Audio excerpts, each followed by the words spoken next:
BookTV recently visited Capitol Hill to ask members of Congress what they're reading this summer. Well, thank you for asking me what I'm reading this summer. The first book, which I love, which I hope people will go out and get, is called Tyrant by Stephen Greenblatt, who's a Shakespeare scholar. The subtitle is Shakespeare on Politics, and it's a kind of caricature profile of all of the tyrants in the Shakespeare plays. So Macbeth is in there, and Richard III, and Coriolanus, and he looks at people who maybe weren't originally tyrants, who turned tyrannical, like King Lear. But he's trying to look at what are the common personality traits and the political patterns that surround tyranny. And so there's a kind of pathological disregard for the feelings or even the reality of other people and what they're going through. There's extreme pathological narcissism and viewing everything through one's own perspective and one's own needs and insatiable appetites. There's sadism and a relish in bullying other people and taking advantage of them and ridiculing them and mocking them. And then there is a systematic contempt for the law and for rules. And there's an idea that the tyrants trample all norms, all manners, all forms of civility and civilization. So it doesn't mention a single word about any current political leader or administration or political party, but it's enormously insightful about what's going on. It describes enablers and colluders, people who surround the tyrant and make it possible for the tyrant to continue what he's doing. And when I say he, I mean he. It's in every case basically a man. I suppose Lady Macbeth comes closest to being like a tyrant, but she's in the final analysis an enabler of Macbeth. There are just certain repeat character flaws that run very deep. And then the big question, of course, is what happens in society that allows this particular character type to rise to the top? And why do they get to continue for so long doing what they're doing before the society finally rises up and says no? And there's an excellent discussion of Coriolanus in which Greenblatt says basically what you've got is kind of old school style ward healing politicians who everybody looks down on, makes fun of, who really end up being the savior of society, who are able to assemble society and assemble opposition to a tyrant, to say that the people have needs too. And you generally look down on what politicians do in terms of delivering people's social security checks or their VA benefits or helping people get a passport. But in reality, that's where most people live, and you can't put the narcissistic fantasies of the few above the material needs of the many. And that, I think, is a basic and ultimately honorable theme of democracy. So anyway, it's a great book. It's a very fast read. It's enjoyable. It's fascinating for people who like Shakespeare, and even for people who are not yet Shakespeare fans. You got to check out Stephen Greenblatt's Tyrant. Are there any particular passages from this book that you enjoy? Well, there's a great chapter on fraudulent populism. That is, the despot, the tyrant, is somebody who pretends to be on the side of the common man, but in fact has tremendous contempt for common people and tramples the needs and the interests of common people. And so that's one I could read to you, but there's actually a nice chapter about character called A Matter of Character, and I thought I would read just a little passage about something that he perceived in all of the tyrants in the Shakespeare plays. The tyrant is not merely indifferent to the law, he hates it and he takes pleasure in breaking it. He hates it because it gets in his way and because it stands for a notion of a public good that he holds in contempt. He divides the world into winners and losers. The winners arouse his regard insofar as he can use them for his own ends. The losers arouse only his scorn. The public good is something only losers like to talk about. What he likes to talk about is winning. So I thought that that was an instructive passage about Shakespeare's tyrants and about the psychology of the tyrant, which is to have contempt for most people, and then the people he doesn't have contempt for are people he feels are themselves bullies and mini tyrants that he can use in order to get to where he's going. What else are you reading? All right. As you can tell, I haven't had much chance to read any fiction. I want to get back to Stephen King when I can, but we're living in some tough times. And so I'm sticking with political philosophy for this summer, and I hope everybody doesn't think I'm too boring. But here's a great book by Richard Tuck called The Sleeping Sovereign, The Invention of Modern Democracy. And Professor Tuck makes a fascinating argument. He says that today we think of sovereignty and government as basically the same thing. We think that they're coextensive. But the original modern political philosophers, Rousseau and Hobbes and John Locke, distinguished sharply between government and sovereignty. Government are the offices of administration that we set up in order to do the people's business. But the sovereign in a democracy are the people.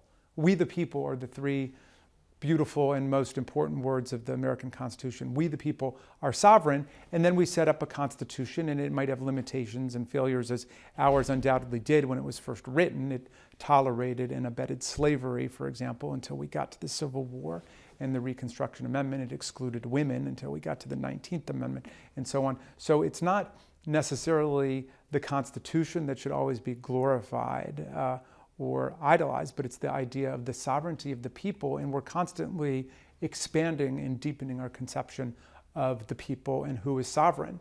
So relating it to today, still I think maybe the highlight of this whole period since I was elected to Congress and entered in January of 2017 was the Great Women's March on Washington, because it was a moment not of government and public policy or partisanship or any of kind of the middling arts of politics. It was a moment of sovereignty where all of the people stood up to reassert the primacy of we the people, the idea that government belongs to the people and the people are sovereign, and if government runs away from us or this or that leader runs away from us, the people have the power to rein it all back in. So thank you, Richard Tuck, for writing that book. I certainly wish I'd written that one. There was a day when I used to write books. Now I write tweets. But hey, it is what it is. Maybe one day I'll leave Congress and I'll start writing books again. Here's an old favorite of mine, Ordinary Vices by Judith Shklar, who was a great, sensational, luminous political philosopher in the 20th century. And she was my professor and my thesis advisor. But she wrote a book that was all based on just a passage in a Montaigne essay. And he wrote an essay about cannibalism. And he said, you know, in France, we love to deplore the cannibals because it makes us feel better about ourselves because we're able to look down on these people who eat people. But he said, you know, in the anthropological work that's been done on cannibals, we can record maybe 200 or 300 people who were killed. But he said here in France, we participate in religious wars between the Catholics and the Protestants, where hundreds of thousands of people are slain routinely. And we don't even eat them for their protein. We just kill them for ideological reasons, for religious reasons. And he said, so I don't know that we should necessarily feel superior to the cannibals, given the way we behave. And he said, and that's only to mention the most atrocious crimes that we commit as a civilization. It's not even to get into the ordinary vices of civil life. And there, he mentioned cruelty, hypocrisy, betrayal, misanthropy, and snobbery, which were the 5 ordinary vices that he mentioned in passing. So Professor Shklar wrote this amazing book about the ordinary vices, about those 5 vices. And she basically makes the argument that liberalism begins around the time of the French and American revolutions as a rebellion against one specific vice, and that vice is cruelty, which liberals basically establish as the worst vice, the paradigm vice, because it's about the intentional infliction of pain on people or animals who have less power than the person who is exacting the cruelty, who's inflicting cruelty. And all of the other vices, she says, have something to say for them, and they exist kind of on a spectrum. And so she makes this argument, which is kind of a moral and philosophical infrastructure of liberalism. And I view it in some sense as kind of an implicit critique of John Rawls, because Rawls, who was her buddy, made the argument that liberalism begins with the idea of the original position, and a kind of theoretical position that you don't make things better for the most well-off people in society until you make things better for the least well-off. But she said that's too intellectual, it's too cognitive. Liberalism really begins as a revolt against cruelty.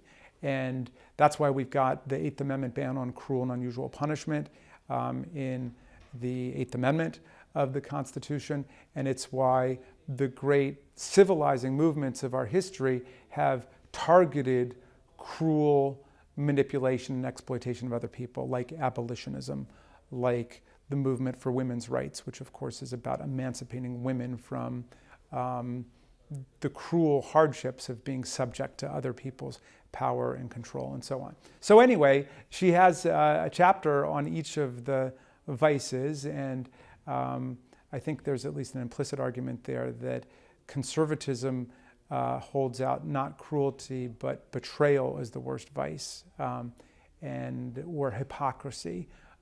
She thinks that conservatism is obsessed with hypocrisy, and that's like the big argument historically against Teddy Kennedy. You know, here's this rich guy who says he's all about helping the poor, but you know, look at the life that he leads. That you get some of that in the critique of Nancy Pelosi, that somehow there's something hypocritical about being a person who has wealth and yet is committed to the solidarity with working people and so on. And she says, look, hypocrisy is just the distance between our self-professed ideals and the way that we live.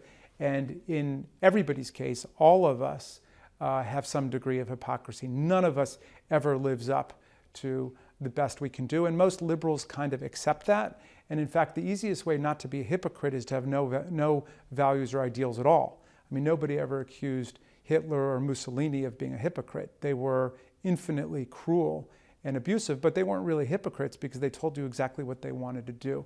So she says for liberals, hypocrisy is certainly a vice and a sin, but it's one that's kind of built into a society where people have some values or ideals, and it certainly shouldn't be the organizing principle of your politics. As maddening and infuriating as it is, and certainly as a member of Congress, I see how maddening and infuriating it is to me to see people, you know, proclaim the importance of family values and then support the separation of parents from their children, or look the other way when one of their colleagues is having an affair or trying to get their mistress to have an abortion or whatever. It's infuriating, but ultimately it's not a very good guide to moral and political judgment.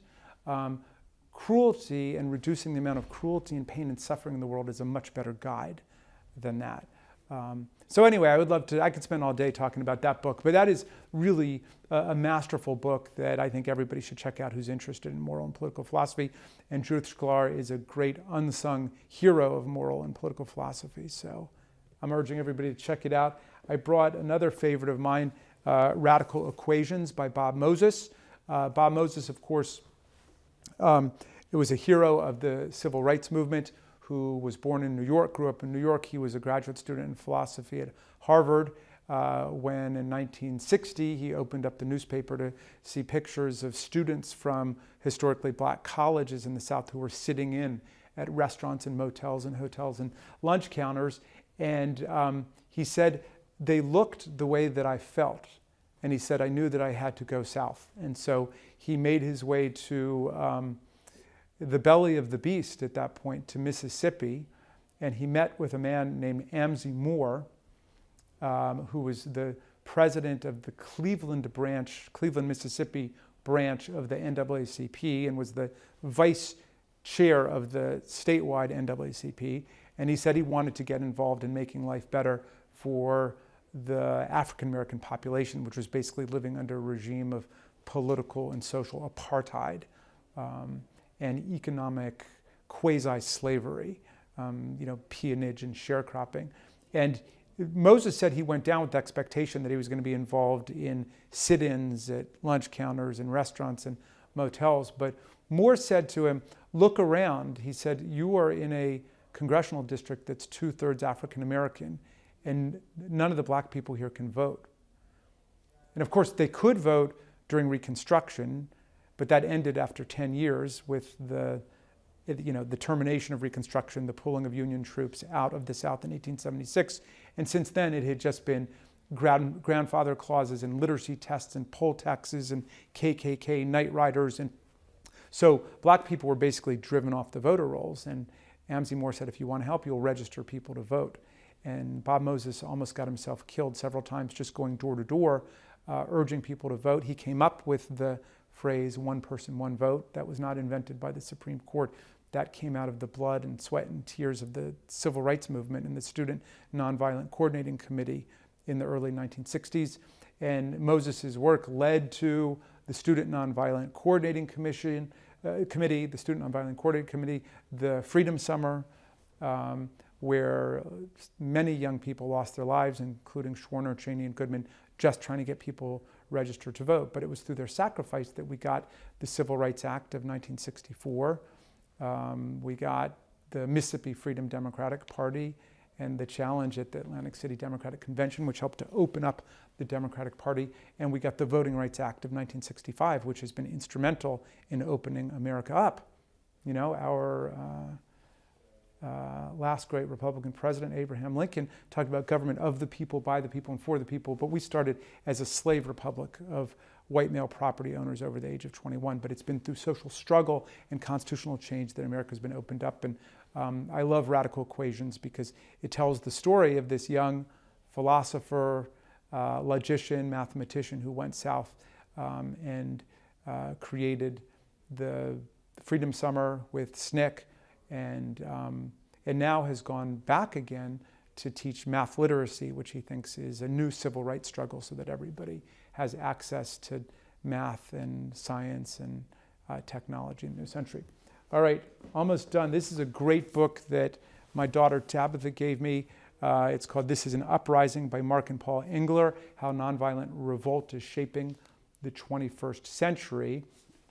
And it's a fascinating book because it attempts to develop a taxonomy of protest and political organizing.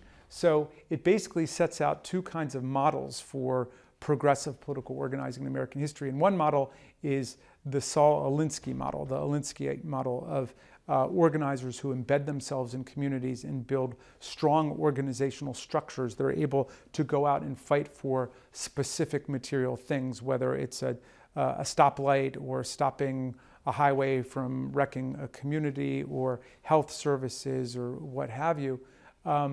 And then he contrasts that with another model of organizing, which might be typified by Dr. King and the broader civil rights movement in the 1960s, which was about mass organizing and mass mobilizing around certain specific explosive events that catalyze the attention of the country and create the possibility for big leaps forward in people's understanding of what's wrong, and allow for the creation of legislation like the Voting Rights Act of 65 or the Civil Rights Act of 64, and ultimately comes to the conclusion that you need to have a dynamic interchange between sort of the patient work, long-term work of democratic political organizing in people's communities and then being alive to the moment. I mean, we've seen that most recently with the kids from Parkland who, after the massacre down there, decided that they were not going to be passive victims of this. They were going to take control of an agenda, which they saw had basically been forfeited by adults who were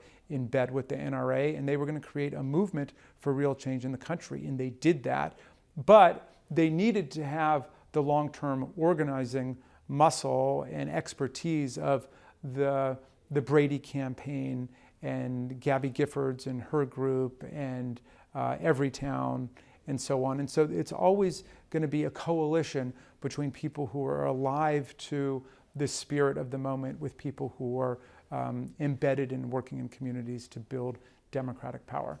But anyway, check out This is an Uprising. It's a fascinating book.